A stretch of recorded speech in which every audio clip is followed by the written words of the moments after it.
In today's video, I'm going to share with you, especially if you are a fearful avoidant listening, 3 major steps that you need after there's any conflict. And by understanding these steps, you will be in a position to not only resolve conflict and feel better about it after the fact, but to improve the quality of your relationships and improve your ability to let your walls down and to truly trust. So here's the first thing that fearful avoidants really deeply need. And if you are a fearful avoidant, I'm hoping this is something that you can use to be like, okay, when I'm really triggered, this is what I'm needing. And it takes me in the step of feeling less triggered and actually being able to let my guard down a little bit. So here's the first thing. When something is going wrong in the relationship and you feel triggered, you need your feelings to be validated. And yes, this is something people need in a conflict in general. It's a healthy thing to bring to relationships, but seriously, it will be the very thing that stops you from seeing the person that's triggering you as like the absolute enemy and the person you need to push as far away as possible because they're hurting you, and instead help you soften towards them. And listen, if somebody does something wrong, you can hold them accountable after. You can have a conversation, all of those things. But you can't resolve anything from a place of being in a heightened, triggered state. There's nothing productive about that. And it will only cause you, unfortunately, if you are a fearful avoidant, to usually push somebody away with harsh words, with criticisms, because you're stinging, you're hurting. So you're like, I need to get this pain as far away from me as possible. And so you're like, let me get this person who's causing me this pain as far away as possible. So what does it mean when you have to get your feelings validated? It means that somebody can validate your perspective and point of view, but not necessarily validate your behaviors. So let's say you raise your voice at somebody.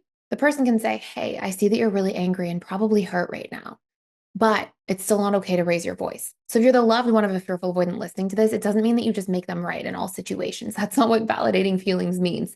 It means being able to say, hey, I see that you're angry. I see that you're hurting. And behavior ABC is still not okay. Okay. So you can make sure that you're setting a boundary while validating someone's feelings. They're not mutually exclusive things like a lot of people tend to think. The second thing is if you are fearful avoidant and you are hurt by somebody else's behavior, then that person needs to give you transparency or context for why they did what they did. Why? Why does this matter? Why is transparency and context such a big deal? Well, because for fearful avoidance specifically, your main attachment strategy is to understand who people are and why they do the things that they do so that you can feel safe around them. Just like an anxious attachment style's main attachment strategy is to maintain proximity or closeness, or dismissive avoidance is to maintain space, fearful avoidance actually want to understand people, and they're very hyper vigilant about paying attention to every little changing shift or pattern with another person so that they know how to handle that person and sort of predict and guess what the person may or may not do. And this is one of the only things that allows them to feel safe. But it's actually really healing from a trust point of view to hear context. So if somebody forgets to call you back and they just said, sorry, I forgot, who cares? That's not helpful. But if somebody forgets to call you back and they validate your feelings, they say, hey, I can see that that affected you and I'm sorry. I see that that hurt you and I'm sorry. And here's why I forgot. I was stuck late at work. I was overwhelmed. One of my children had a challenge, and it wasn't that I don't care about you. It's that I had all these things vying for my attention. Understanding the why behind somebody's behavior and hearing it from the horse's mouth is something that allows you to be like, okay, that makes sense. It's not personal. And I can keep my walls down instead of having a hardened heart and getting in this place where I put the walls way up and I have to push the person away. And it actually, the more conversations you can have like that in relationships after a conflict, it actually allows you to build momentum.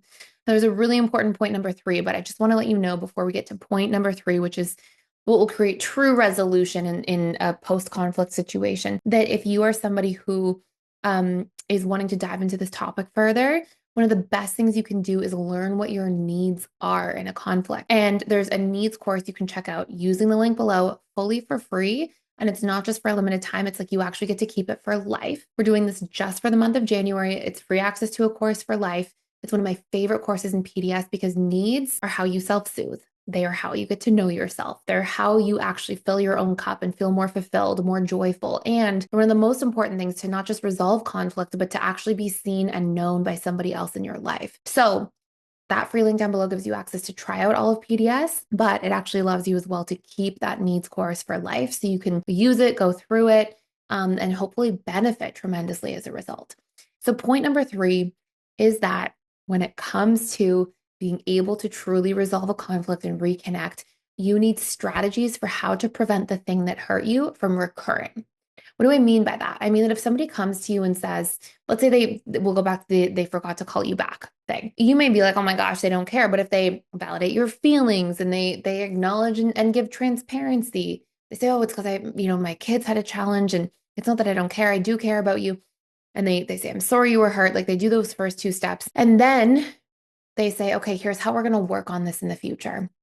If I have a whole bunch of things vying for my attention, I'm just going to check in with you and let you know. Or they have some sort of, see how that was a strategy? It's like a game plan to prevent the same issue from hurting you again. And when you have that, it will feel like, okay, I can't necessarily make everybody perfect or make somebody show up perfectly in a relationship, but this person's clearly making an effort. They're thinking about their actions and reflecting. They're considering my feelings. They're validating that this has affected me and they're sharing their context and transparency. And now you'll feel like, okay, I can trust that this person really cares and I have room for them to be imperfect. It's not that it's a lack of care. It's just that this person made a mistake.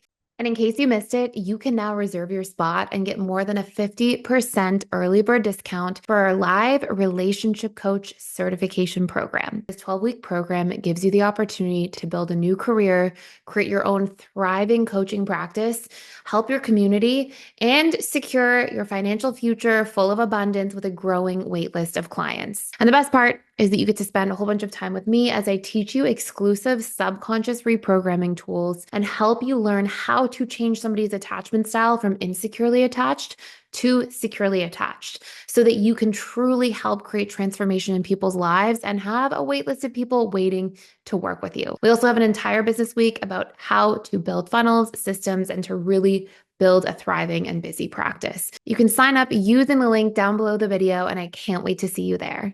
And the more we have those strategies to prevent things again, there's also action steps that we're now taking to improving the relationship and growing together. And if you give these 3 things to any fearful avoidant after a conflict, this will make a huge positive impact towards resolution, towards rebuilding trust, and towards actually having a conflict bring you closer together rather than drive you apart. I can't even stress how important this is. So that is it for today. I hope you enjoyed this video. Please like, share, and subscribe if you did, and I can't wait to see you in future episodes.